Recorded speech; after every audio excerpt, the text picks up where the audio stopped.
I needed to build a giant front patio for my house. I wanted this space to not only be a place of enjoyment for my family, but also serve the abundance of wildlife that calls this jungle property home. I did this entire project by myself, and it was an incredible amount of work. I had no idea what I was getting into with this project. It was humbling and exhausting at times, but in the process, I probably saved myself upwards of $10,000 by doing this on my own. In the end, it was totally worth it, and it was astonishing how quickly the wildlife appreciated the effort.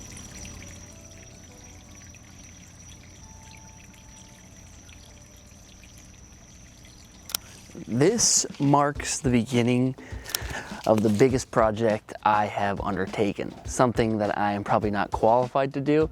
I don't really know how to do, but we're gonna learn how to do it. You see, I wanna build a big, giant cascading pond that starts at the front of my house, runs through these low areas, has a river that snakes through this giant Boshovia tree, and can be filled with a variety of fish. The problem is, before I can start this pond, I need to fix our front patio. This is one of the few places in the entire property that actually had grass, because everything else is so canopied by trees that the grass doesn't grow, which I don't mind at all. The problem is, we have 3 dogs, 8 chickens. That grass has been eviscerated in under a month of living here. It is now just a giant dirt patch that our dogs like to lay in, our chickens like to kick around, and our kids' dogs drag pounds and pounds of dirt into our house, and I think it's gonna drive my wife insane if I don't fix it. Sadie, you are the problem. Look how much dirt you got all over you.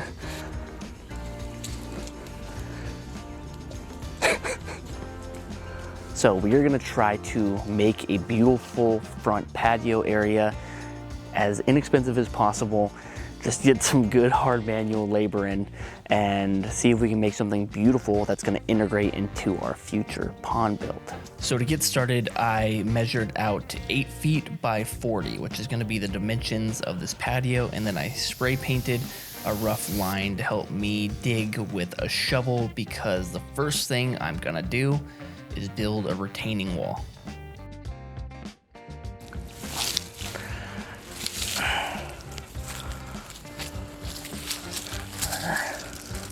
Oh, no way.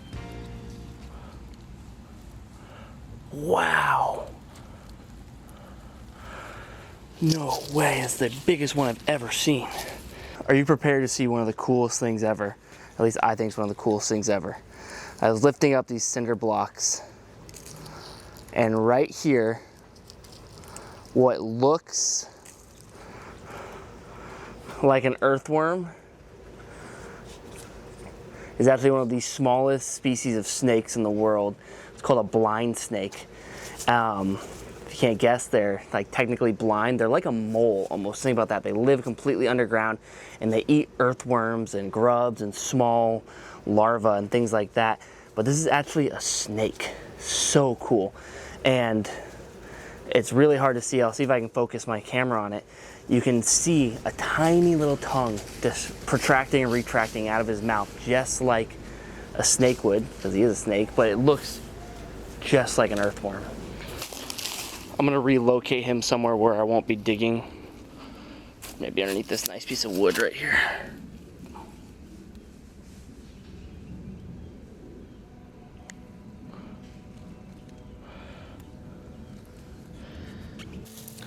With the area cleared and marked, it was time to start digging a trench for my retaining wall.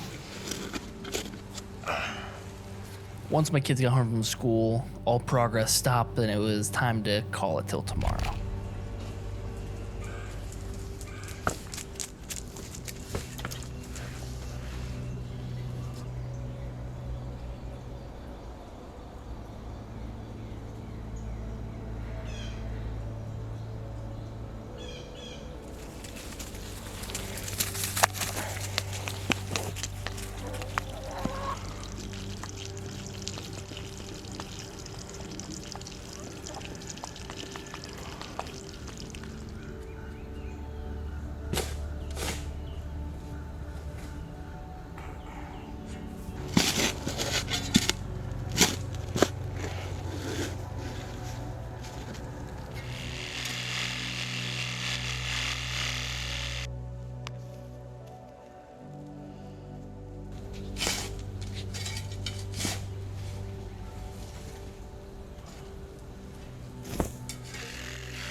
Kodak, what are you doing in there?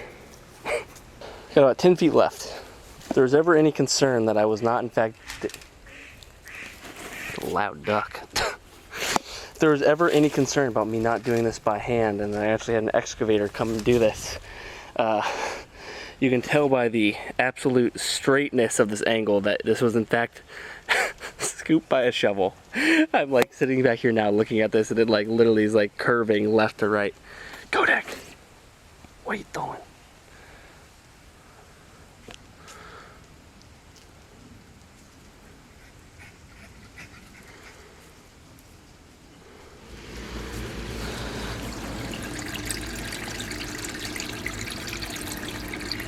I think if this would have just been like normal soil without a ton of roots in it, I could have dug this 40-foot trench in under an hour.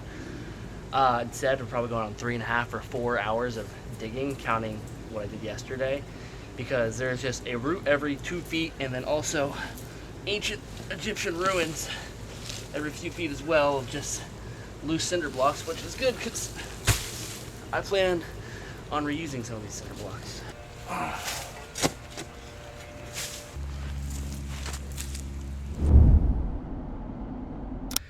Okay, got a hand tamper and 750 pounds of gravel. You know, looking up online, just building this retaining wall, and I'm talking about like a very simple basic one, probably would cost upwards of $3,000, and then all of the patio doing would cost probably over 8 to 10. And right now, this is the first thing I've spent money on so far. Is a hand tramper. It's $38.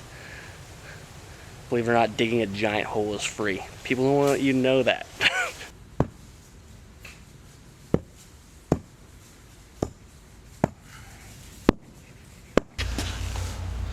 It's next morning. I was just about starting to work, and of course, it's beginning to rain. So I'm gonna try to work really quick and pull some of this dirt back from the edge and get this landscape fabric installed, which is like my first layer. It's gonna be compact dirt, landscape fabric, crushed rock, and we're gonna try to do that really quick before the rain washes a bunch of dirt away.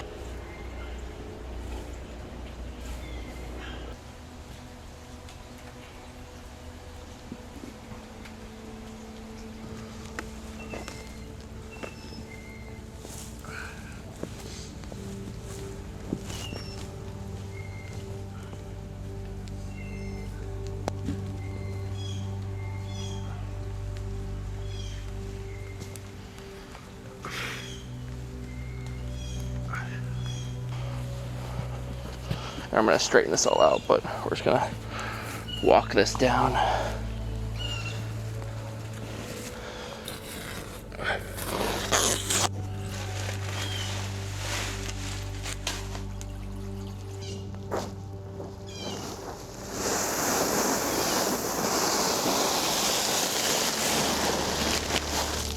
While working in the rain is less than ideal, there's something magical about how the rain sounds falling through the canopy of this yard.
There's a bunch of old cinder blocks left around my property from the previous owner, and I was pretty set on recovering them and using them for this retaining wall, but after I set a handful of them, I decided that it wasn't worth the amount of work I was putting in to just use old cheap cinder blocks, so I decided in the morning to go to the store and buy some brand new blocks.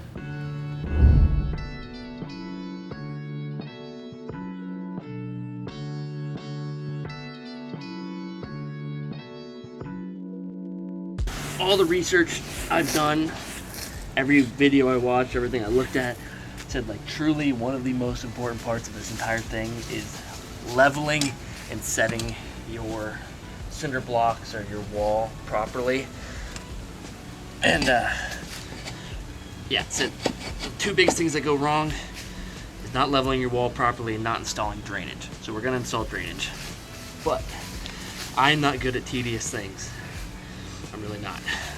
So this is an act of discipline for me, but making sure I'm really taking my time to level all this out. The base layer is completely set and level, and it's totally intentional to have that little S wave in it. It is truly by design and not me accidentally getting crooked while digging and not realizing it really until I put all the bricks in. It's intentional, I promise. All right.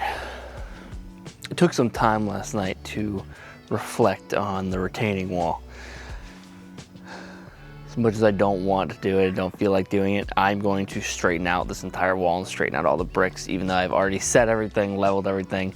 Basically gonna do it again to make sure this wall is as straight as possible.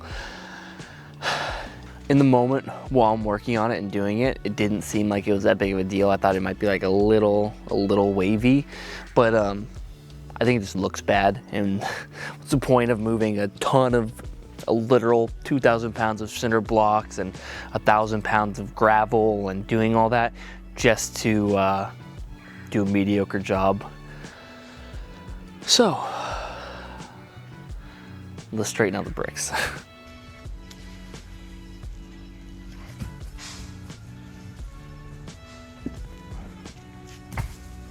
Because some of these are so well put in here that it's hard for me to lift them out, and I don't even have anything holding them. They're just that tightly packed in here.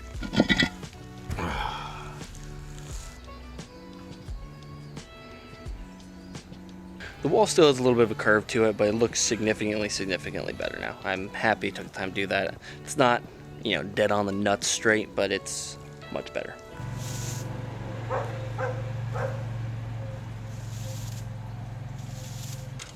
Not gonna lie, a bit conflicted here on what to do. I am using landscaping construction adhesive.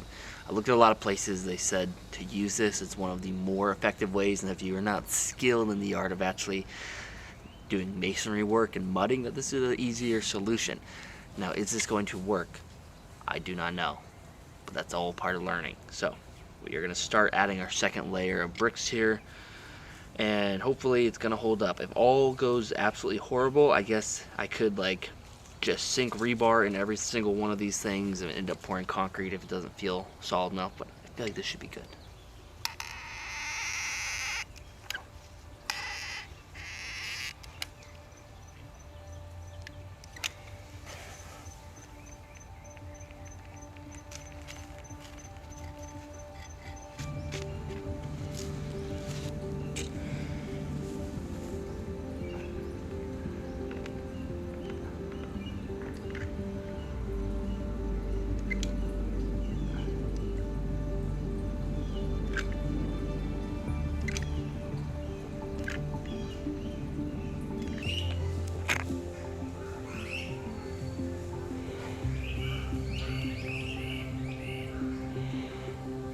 I understand a lot of this is like, why build this entire retaining wall? It's taken me 3 days to do when the ground is right there.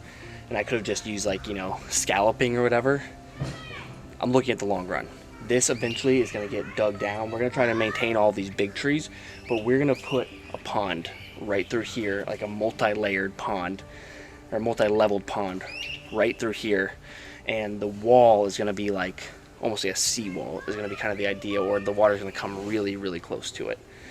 So as much as right now this wall isn't super functional in terms of just like making a graveled patio area, this is for the long run.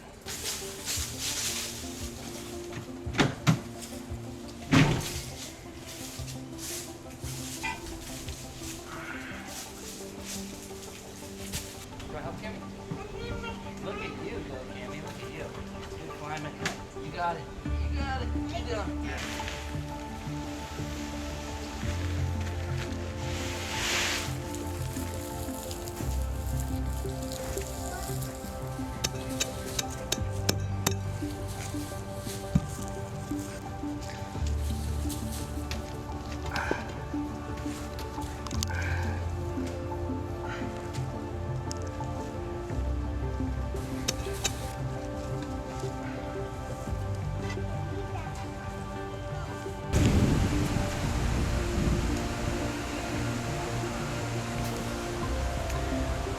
We received like several inches of rain last night, like so loud that I woke up in the middle of the night hearing it pour.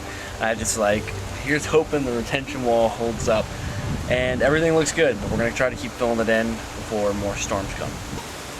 Look. You put the drain in? Yeah.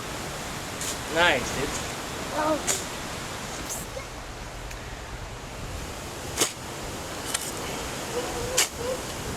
Probably hear my assistants right now, but I honestly, it's been about 24 hours since I used the landscape adhesive on these cinder blocks, and it says it'll cure for over, I think, like 6 or 7 days. I have my doubts about it. It is unbelievable how strong this stuff is stuck in. Like, I weigh 218 pounds or something like that, pulling on the blocks, and I could not get them to budge at all.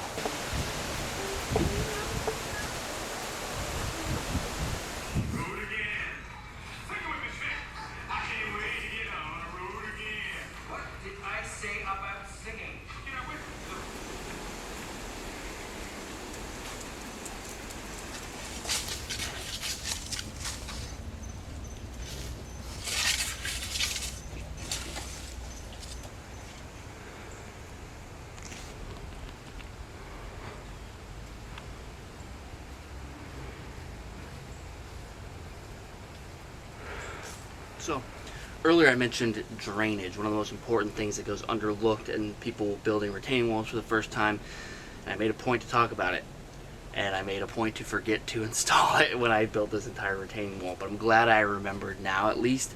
And what's good is it's rained, like, it's literally rained probably like 6 inches in the past 2 days. So I really got to see where a lot of the water pulls up, comes off the roof, comes off the pavers into this area. So I know the best spot to install my drainage and where I can kind of slope things towards already. I'm glad I figured it out now, because otherwise it would have been horrendous if I had laid all the gravel down. It might have just been like, well, I guess we don't have drainage. So at least now we can do it. So, got the little post hole shovel. We're gonna dig a line and install basically a French drain into this wall.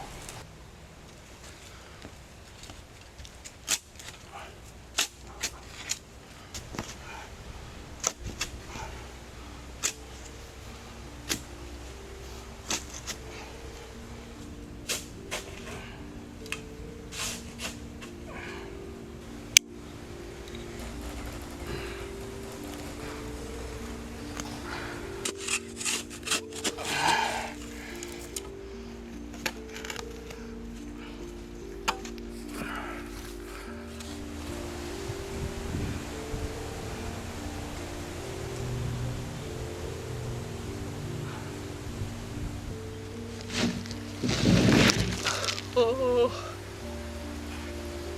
All right, sweet.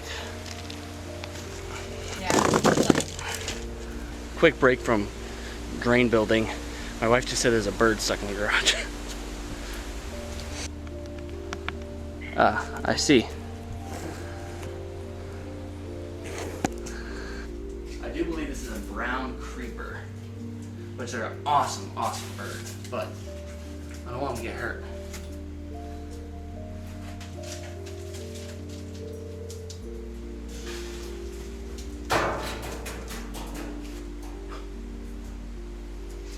He's walking on top of the garage door right now. Yes, he got out. Awesome. Perfect. Crisis averted. There he goes, just flew off into those trees over there, landed in the little palm tree, flew to there. I feel rain coming, so maybe we can get this drain installed real quick before the rain. He doesn't understand what this drainage pipe is. That's scary. Just putting this, get going. Just putting this drain cap here kind of as a way to stop gravel filling inside of the pipe. I know it's not entirely necessary, but I figured maybe it'll help a little bit.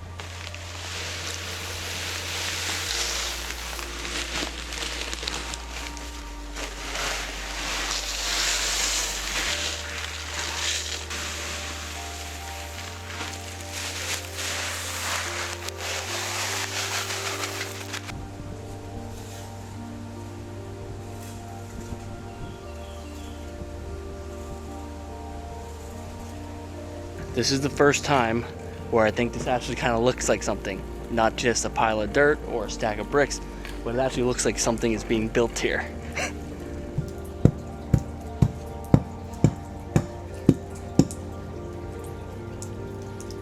This is gonna take me.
Good job, Bob.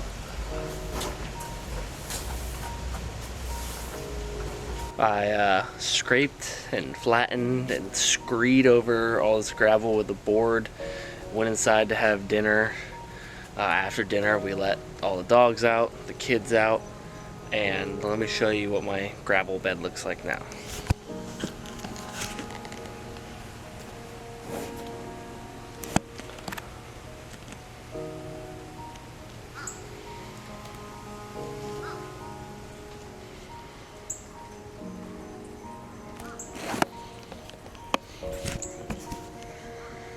So before it gets pitch black, let's see if we can do it again.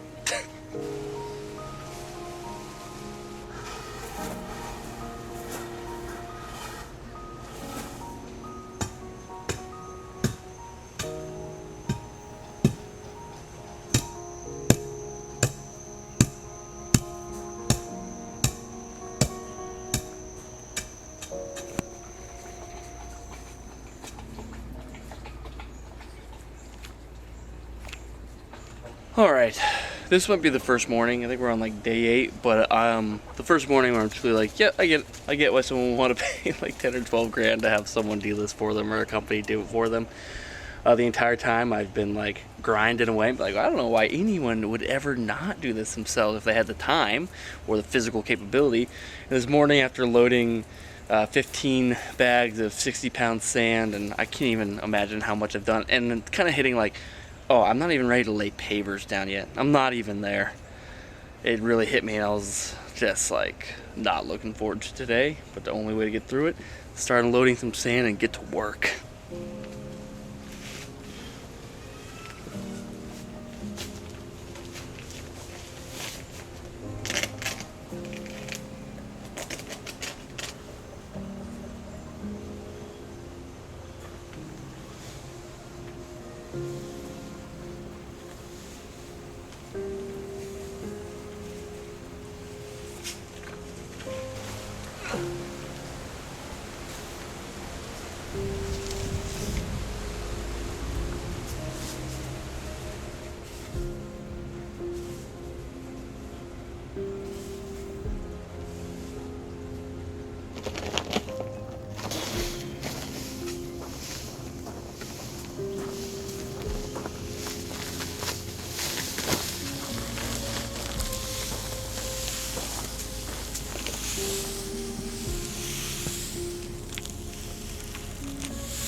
I don't want to be too cheesy. This morning I was kind of sulking, almost just feeling really tired and a little defeated with this project, and talked about how this is the first day where I'm like, I understand why people would pay a ton of money to have this done. And then I finished unloading all that sand, and then it was like, all right, I got to go and get all of this paver now.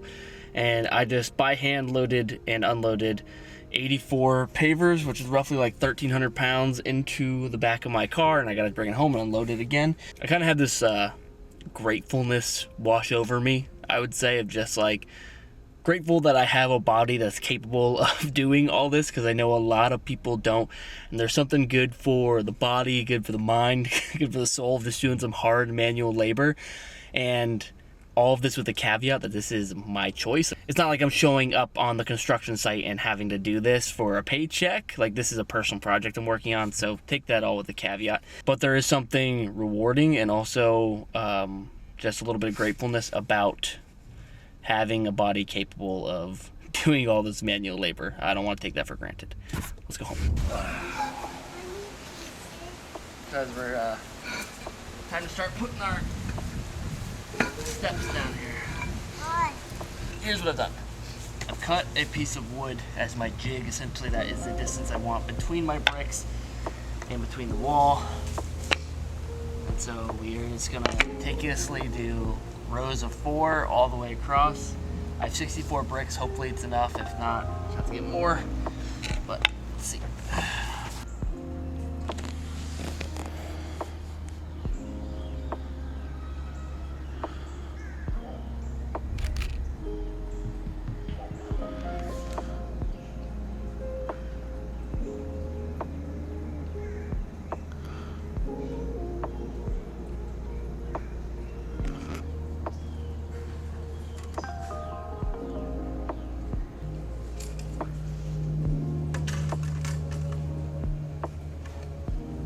I have moved several thousand pounds worth of gravel, bricks, dirt, all that crap over the past like week and a half, and by far just kneeling over and setting these pavers hurts my back the most of anything I've done. I'm just trying to be really meticulous and measuring every single brick off of the wall, the space in between each of them, and trying to set them up. I was going vertically, and I realized that was kind of a mistake. I was kind of getting off skew, so I just set this entire first row all 10.5 inches off the wall and tried to make it level as well as I could with the pavers. And now it's going to be next row, setting these equidistant and level with this first set. I'm actually purposely, there is a slight grade away from the house, that way when water comes off of the roof, it's gonna hit the pavers, roll into here, and naturally roll that way, and hopefully catch some of it in the drain, some of it just naturally slope away.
So I've installed the cap across the retaining wall, and I'm glad I did. It looks better in that way, but it's kind of changed the entire look of the patio, in my opinion. It now looks super, super underfilled and really has kind of accentuated some of the unevenness in it, in my opinion.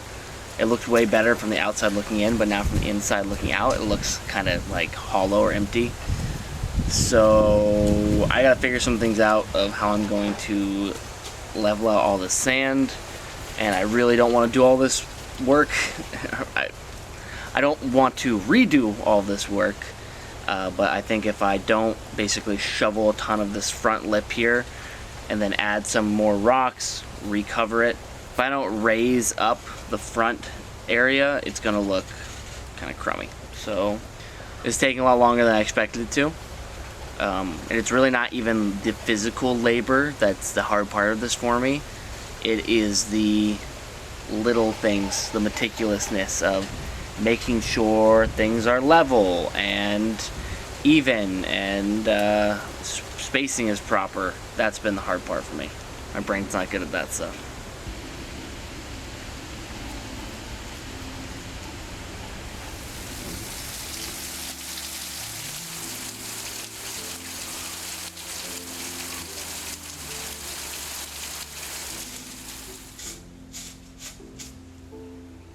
The next day, I went across the entire patio and raised the front level, scooping out the old sand and gravel and then putting in some more underneath it and then putting the sand back on top. Once that was finally done and it looked a little nicer, it was time to start adding our pea stone the next day.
It legitimately just has rained probably like every single day and night for the past like 5 or 6 days.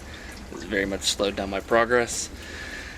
35 bags of piece gravel in the back of my car. 35 plus a 30 already laid down. 65 should put us all the way across the finish line here for having the gravel down.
So, we're not done yet.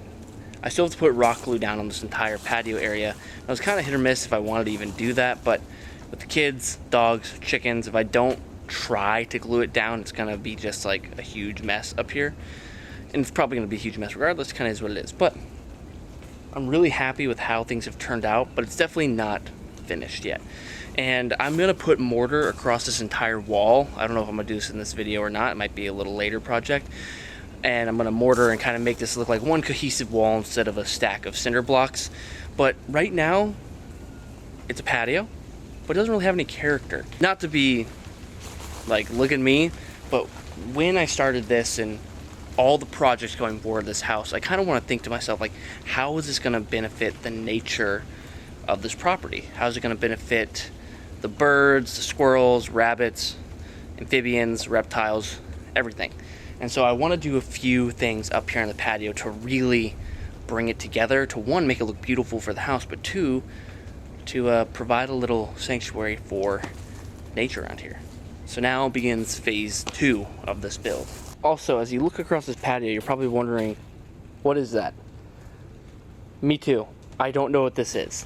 It looks literally almost like a tree stump, but it's made of concrete, and I tried digging down to get it out, and I could not move it. It weighs 5 billion pounds. It goes like over 1.5 feet deep, it feels like. I do not understand what this is.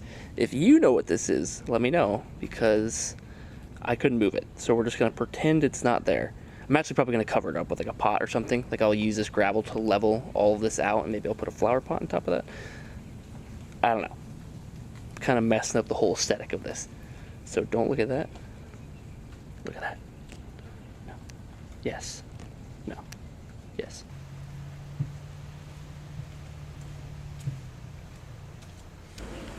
I need to figure out how I'm gonna make a waterfall out of this.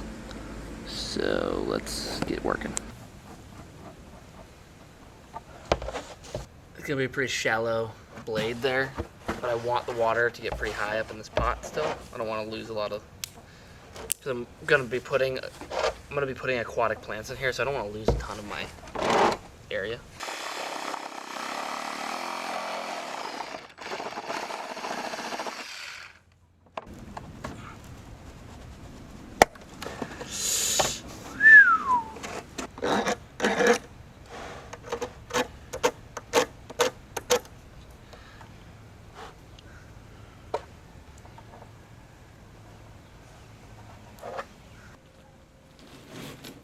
Let them swim.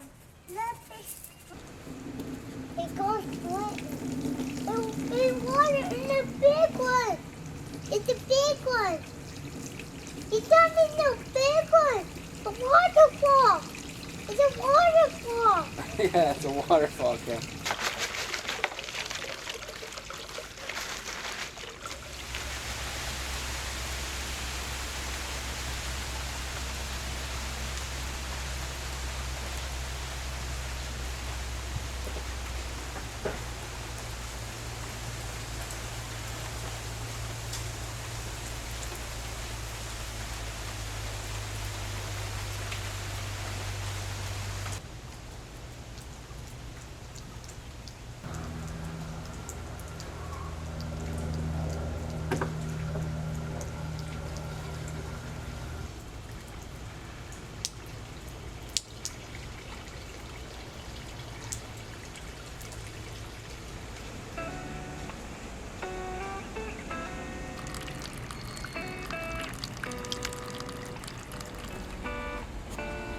This is the first time in 8 days that it's not raining, and there's no rain in the forecast. So it means we have a lot to get done today. I basically haven't been able to barely do anything for the past 7 or 8 days because I couldn't put the rock glue down while it's raining. I couldn't mortar the wall while it's raining. I think we've had 6 inches of rain past week. Kind of slowed me down and breaking my spirit a little bit, but it's time to get cranking.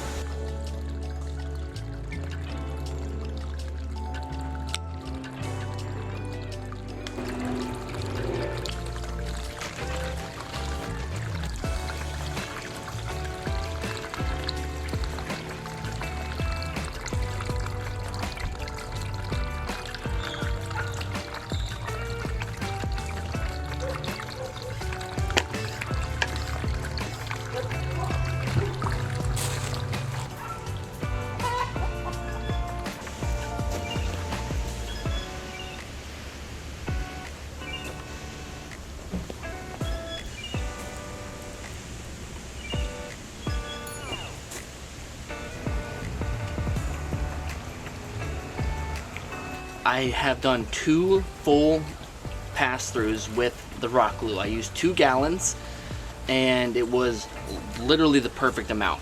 I just started running out of glue at the very, very end. I was able to finish a whole layer, and then it was just starting to get a little aerated, a little sputtery, and able to just kind of finish off and put a few more touches on, and it's the perfect amount. This is supposed to sit for 24 hours without any water or rain, so that has been like one of the biggest holdups for me, is just waiting for it to not rain. It's rained for like 8 to 9 days straight. It's been crazy. On to something that I really didn't want to do, don't want to do, not looking forward to, and I think it's because I'm nervous that I don't know how to do it, and that is stuccoing the wall. Now I use landscape glue, landscape adhesive to actually connect all the blocks together, and I'm gonna put stucco over the front and cracks to make it look like one giant cohesive wall, not individual bricks. I want it to almost look like a castle wall, if that makes sense.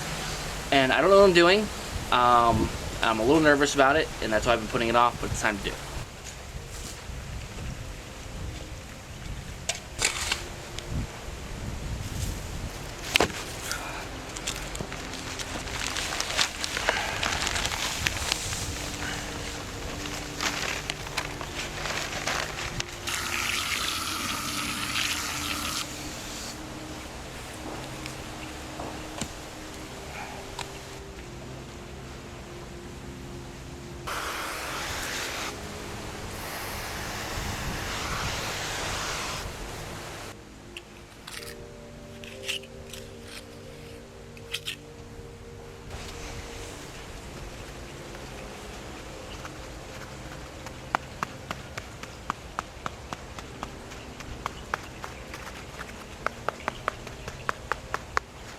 Never done this before, and I couldn't figure out why I was having such a hard time in the beginning, and then I watched a few videos and it dawned on me that I just did not have my stucco wet enough at all. So like I was losing so much, just falling off my tiny little trowel. Obviously a bigger trowel would help, but we are where we are. And just figuring out how to basically pack the stucco on here and moving up in a vertical fashion, and having to kind of constantly re-wet my basin here to keep it moist because the sun and heat dries it out. There is something kind of artful and nearly relaxing about this. I can see how someone could be very, very good at this and how someone could be very, very bad at this. It makes sense, not just, you know, smacking wet mud onto a wall. There's technique, skill. Like that, I just lost an entire wad of it right there. We're going for a rough castle wall look. Emphasis on the rough.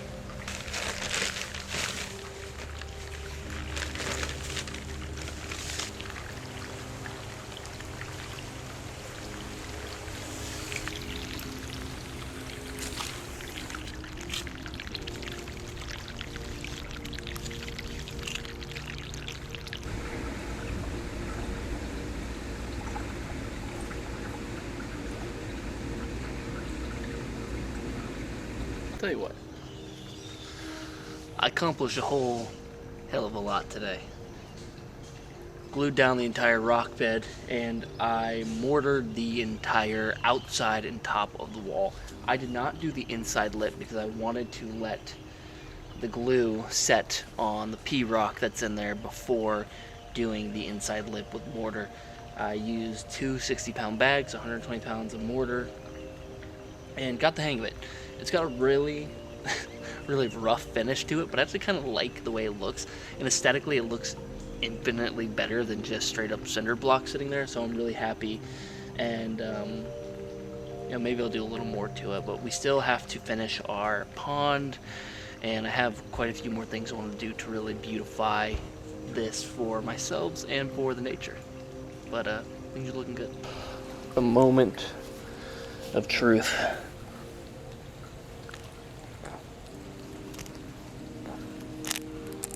A loose one. No.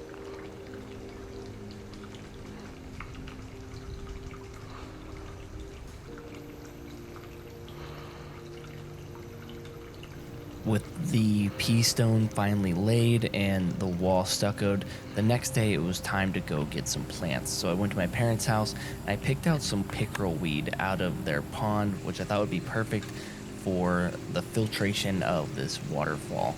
I also went to the store and bought a few different species of plants, these being the ryapi, as well as some sunflowers that I threw into a pot that I found sitting in the woods on my property, and some milkweed as well for all of those monarch butterflies.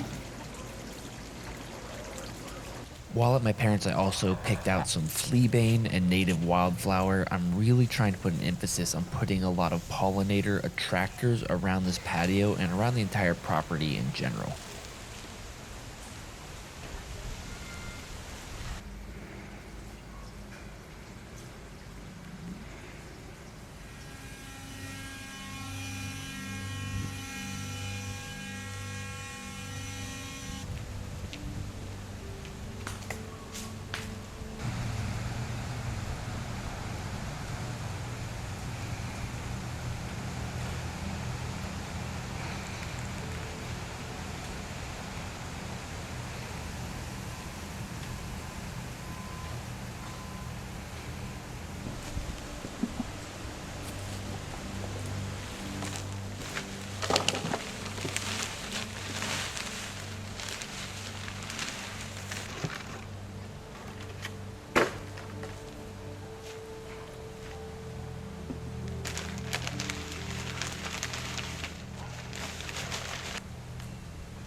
I'm calling this the bird area, complete with the hibiscus for pollinators and hummingbirds, as well as a feeder for all of the local songbirds, and then a small water fountain for them to be able to drink out of and even bathe.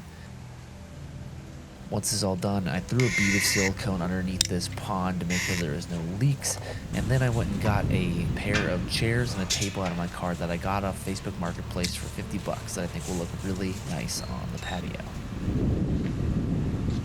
After playing around with some orientation, I decided to go and throw a handful of birdseed, and that is when I noticed something out of the corner of my eye. A pair of barred owls live in this property. I see them about once or twice a week just haunting through the trees. It's such an incredible thing to be able to witness owls this close.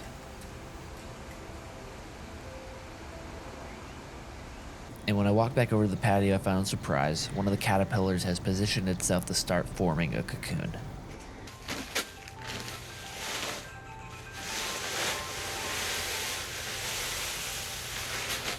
The entire patio is really beginning to come together. It just needs some finishing touches.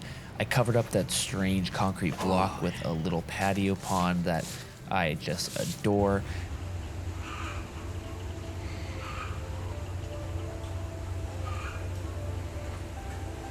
And then I looked at it and it needs something. So I decided to head over to the garage where I've been collecting some pallets from this project and I am going to make a planter box for some more flowers for pollinators out of leftover wood scraps.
This was a moment where it really felt like everything was coming together.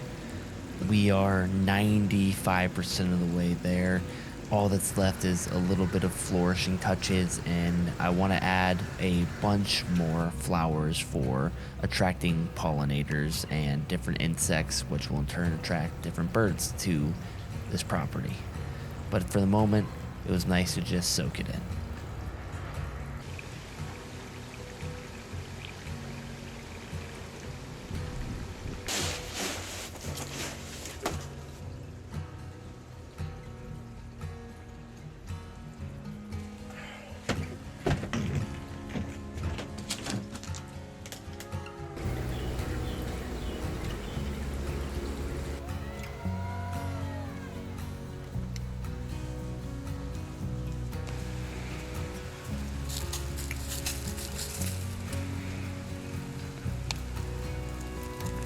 we are 99% of the way done. Some finishing touches. The wife and I went to the nursery and picked out a ton of flowers, and she helped me pick out the majority of these. What I'm really excited about is this right here, purslane, which I picked it out. I'm like, oh, this looks great, a ground cover. This will be sweet. But I didn't realize that this is a like super edible, basically, you know, superfood like plant, really rich in vitamins and antioxidants, and it kind of tastes like a juicy piece of spinach. So the leaves, the stems, and the flowers are all edible. It's such a bizarre taste to it, but it tastes very, very good. And so this is going to be a great ground cover. And this whole area right here gets the most sun out of any place on the entire property. And so this will be a great spot to have all of these flowers. And both of these species, I forget what it's called, I'll put its name here, but both of these species do well in abundant sun and sandy soil, and they're kind of just intermingled with some native things that I'd picked. And I've gone back and forth between trying to put a ton of natives on the property, which is really good, but then I thought to myself, I'm like, well, as long as I'm not putting things in a place where they can spread like a virus, like this purslane isn't going to be able to spread because it needs full sun, and so it can basically only grow in this area because it's contained by pavers, and then behind me is the canopy where it won't grow, so it's contained. And this entire property is 85% non-native species anyways, so we're just trying to provide some good food and good forage for pollinators and other species.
Not gonna lie, this project is starting to take like part of my soul, and I honestly was done. I walked outside, I haven't worked on it in about 3 or 4 days, and I walked outside and I looked at it and I'm like, it's great, but I know I can do a little more.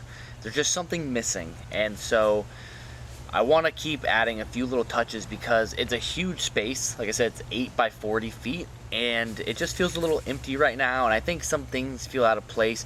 And so I want to do some rearranging, some redesigning, and really bring this place together and get it across the finish line. I am over it in a sense, having going on about 3.5 weeks of working on this, but now's the time to hit the gas, not let off. We are going to keep working, see if we can add some final touches to make this thing really come together.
big part of not being happy with the area so far was that it kind of felt a little out of place, so I wanted to make this water garden feel like it belonged in the jungle. This pickerel weed unfortunately wasn't making it, so I pulled it out and replaced it with this dwarf papyrus. Now the water garden looks a little more suited to fit into the jungle that surrounds it.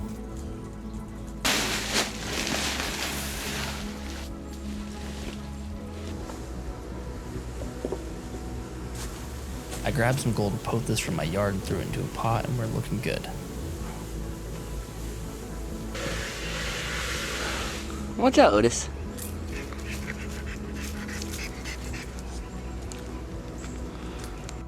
I did a little more rearranging with help from my wife, and now it's time to create the centerpiece of this patio. I found this old wine barrel, which I thought would be awesome. Fits in with the jungle atmosphere. My wife and I also just love wine, and I placed in it an alocasia, or a elephant ear. And then I collected some vining plants from my yard that creep across the ground well, and over time this basket will fill up and spill over, and I think look really, really beautiful.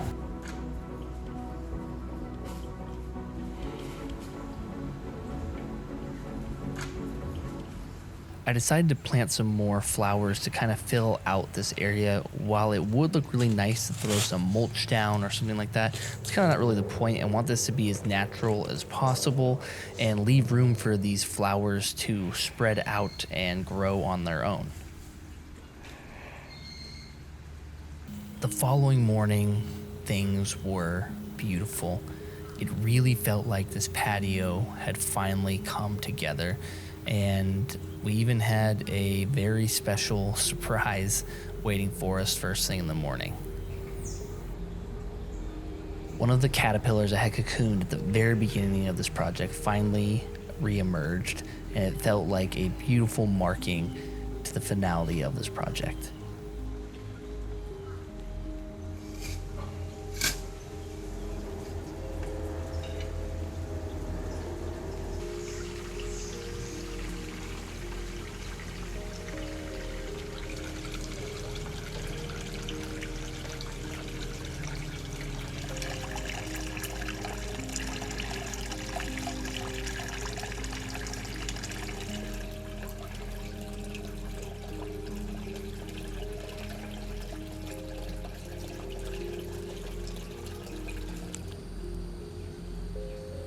While I'm aware that this patio project is nowhere near perfect, I am ecstatic with how it's turned out.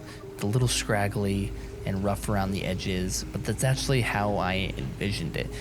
This has the unique opportunity to be different than most construction or home improvement projects, that those normal projects look the most beautiful probably the day or two or week after they are built, and slowly over time they start to look worse and worse. Where this will only get more beautiful the longer it goes and the more nature takes over. As the plants begin to expand out of their pots and thrive, as more wildlife becomes comfortable around the flowers and around the house and really begin to make it their home as well, the patio will become even more special of a place for my family and for the wildlife.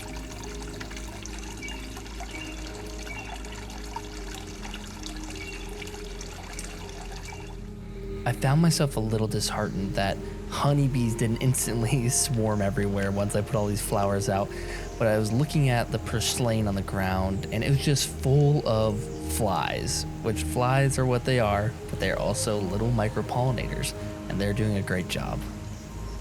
Eventually, I'm sure more bees and more insects will find their way here, but I'm grateful for the ones that already have. With the patio essentially done, there's one last thing to do.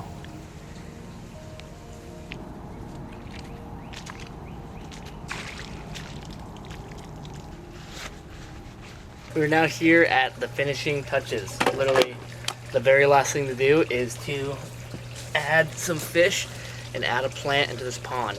So I picked up a lily pad out of this pond at my parents' place right here. We're gonna put it into a pot. I put a lot of thought about what I want to put inside this pond here. The goldfish were in there for a little bit, and they honestly just weren't happy. The goldfish, they live in a little aquaponics container setup. That's where they've been their whole lives. And they eventually need to get into something bigger, so I thought this would be a good like jump. Then they'll get their own pond once I build a actual like koi pond. But they were super unhappy. They literally just sat on the bottom and hidden here the entire time. And the second I put them back in that aquaponics setup, they were like jumping all over the place, happy as could be. I'm a huge defender of the mosquito fish. They are a native species. They control mosquito populations. They are awesome. But I want to do something a little different. So when I was at this pond, it's my parents' pond, so I was able to sit there and sift around, and I purposefully caught mosquito fish with melanistic defects. A lot of people call them mollies. They're actually just a speckled mosquito fish. Really, really interesting, and we're going to have them in their own enclosed system. So theoretically, when they breed, they will make more of this unique variety. So check this out. Those are mosquito fish that have increased melanin in them, so they have these really unique black spots compared to a regular one. So I have about 9 of these that I meticulously caught, and then I have about 8 regular mosquito fish. And I think those will be an awesome addition into this pond. And mosquito fish are really cool too, because I have found in having them that they adapt to being around humans really quickly. They get excited, they swim around really frantically when they see you. They're a fun fish, even if they're not super colorful. And so these right here add a element of uniqueness to them. And then you can see they vary a ton too. Like the one of them is really light with a few black spots, where one is almost black with a few white spots. So I'm happy about this.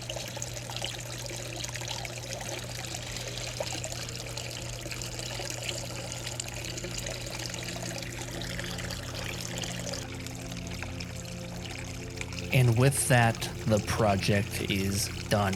This has sucked about a month of my life away from me. Was mentally and physically exhausting, but I am so glad we did it. I genuinely think that I probably saved myself easily between $10,000 and $12,000 doing this myself. I spent roughly over $2,000 in total of doing it, and the majority of that money was on pea gravel and plants. That's probably the bulk of the budget. If I hired a professional to do this, would they have done a much better, cleaner job? Yes, absolutely, but what would I have learned by doing so?